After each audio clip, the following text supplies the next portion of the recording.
only about 15 minutes. So the rest of what we're going to do is scissors. And that'll be super quick and fast and easy.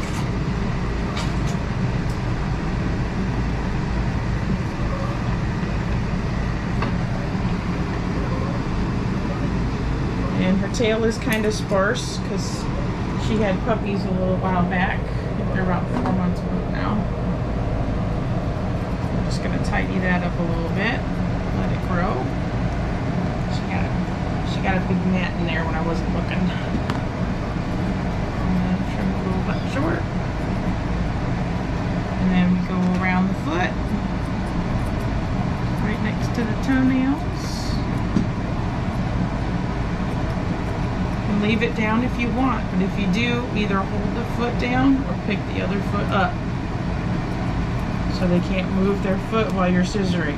Because inevitably what will happen, they will move their foot and you'll be closing that scissor at the same time, and you'll cut the edge of the foot or the pad or to something, and then you'll have blood. And we don't want to do that. We want to try to use these techniques and knowledge as much as possible so we don't have those issues. Because I was told way back when, don't ever scissor the foot down. So then I was picking feet up and scissoring like this and taking everything off and making, you know, I couldn't figure out why I couldn't make a round foot. So there are a lot of things that you will be told throughout your grooming career, and you have to pick and choose and figure out what works for you. But I find that if I hold the foot here, I can feel them starting to pick their foot up, number one, and number two, I can hold the foot down and trim around it, or I can pick up this foot while I'm working on this foot. And that tends to keep them, their foot down long enough. Yeah, now there are some dogs that are gonna jump around and lean on you and put their other foot down on you and do all kinds of things, and that happens. But most of the time, these general techniques will work. So if you do have to pick the foot up, like you just cannot scissor the foot down for some reason, hold the big joints and only trim around the bottom of the foot around the outside, and then put it back down. So then you can see that you're not cutting up over top of the toenails and exposing the toenails unless you want to. Some people want their feet really short. That's fine. Sometimes when I do the front, when I do the front feet, I pick up the whole butt. So if it's a little dog and you can pick up the whole butt like that, they only weigh all of 4 pounds like Riley here, you can do that. There's a lot of things that I do without thinking, so I just kind of pop back and interject them as I do them. That's kind of my teaching style. Try to cram as much in as I can, even though, oh, you okay? Even though you mostly don't retain a lot of it. But with these YouTube videos, it's cool because you guys can go back and watch it again. You just trim right around the bottom, around the outside. Don't go across the pad like that, because look what happens. Around the outside.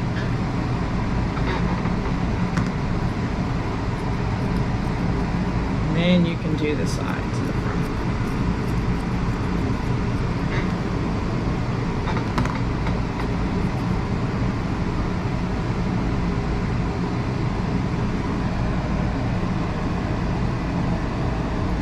Also see I missed that spot with the clipper back, so I'm just going to trim it with my scissors.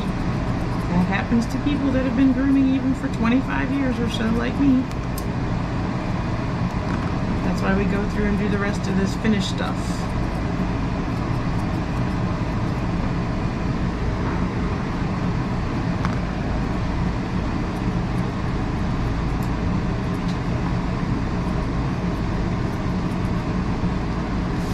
Okay, feet are all done.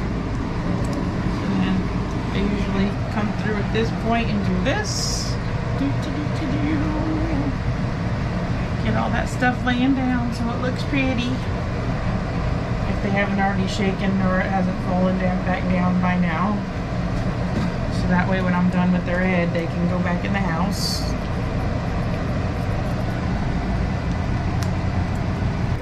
So the first thing I do is I find this little, there's always a little dip behind the eyeball, and behind the eyeball there's a little bone right there.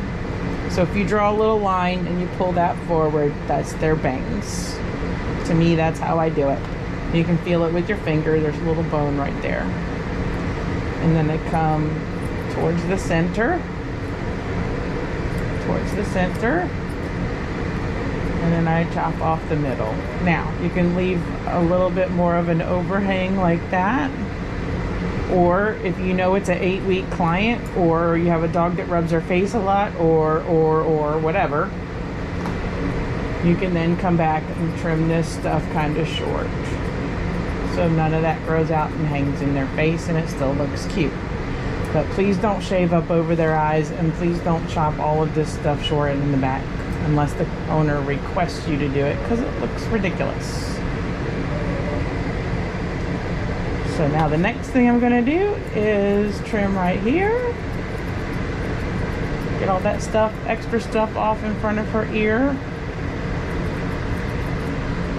And then I'm going to curve right around next to the mouth and match what I trimmed on the bottom earlier with the clipper vac. And I've got a nice firm grip on her face, but I'm not yanking her, I'm not pulling on her, because she's not protesting. And that makes it easier for me and for her. And come around, do the same thing on the other side. Hold the ear out of the way, but don't pull it too hard. Just kind of let it lay there the way it normally would, so you can get that stuff off the front.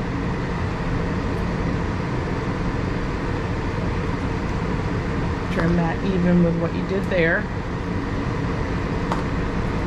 Then come around the side and match what you did on the bottom.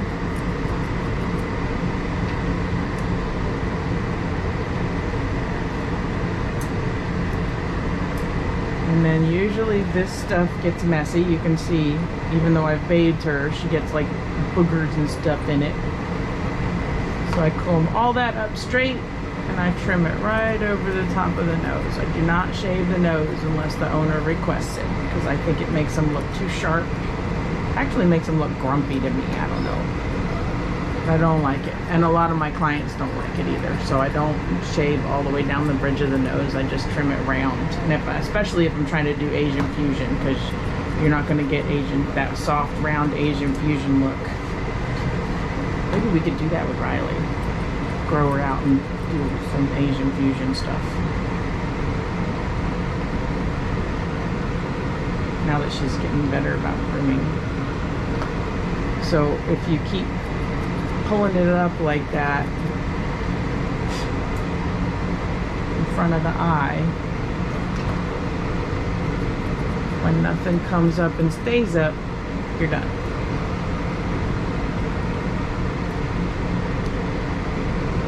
And then you can round this back out around the bottom too, so it's not so flat if you want it softer and rounder.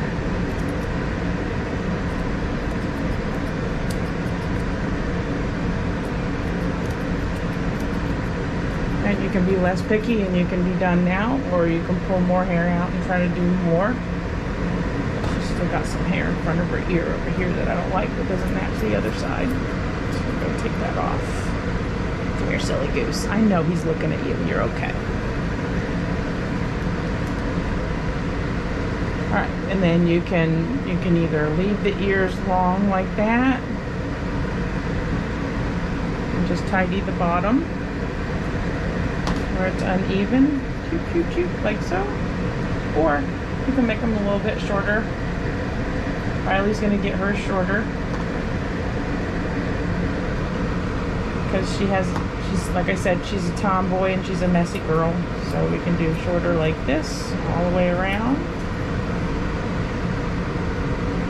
And then that's always going to happen. Get used to it.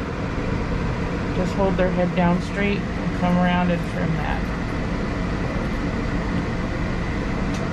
If somebody knows how to prevent that from happening, let me know. But I haven't figured it out yet. Now, I have basically carte blanche with this dog to do whatever I want to. And I like her to have a little bit of hair on her ears because, if you notice, she's got flyaway ears. If I take all the hair off, they're probably almost going to stick up, and that's not really what we want for a Maltese.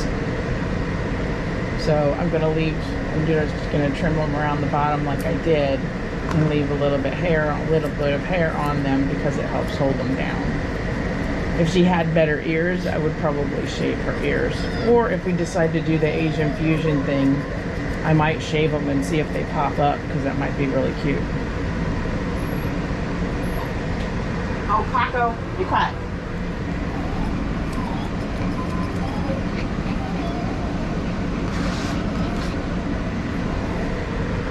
And then I always end up going back and checking that, because that always happens. I don't know why, it just does. So if you want the haircut to last, 6 or 8 weeks, always go back and make sure you get all the hair by the corner of the eyes and in front of the eyes, because that's one of the first things that a customer will complain about, is that they can't see. Right.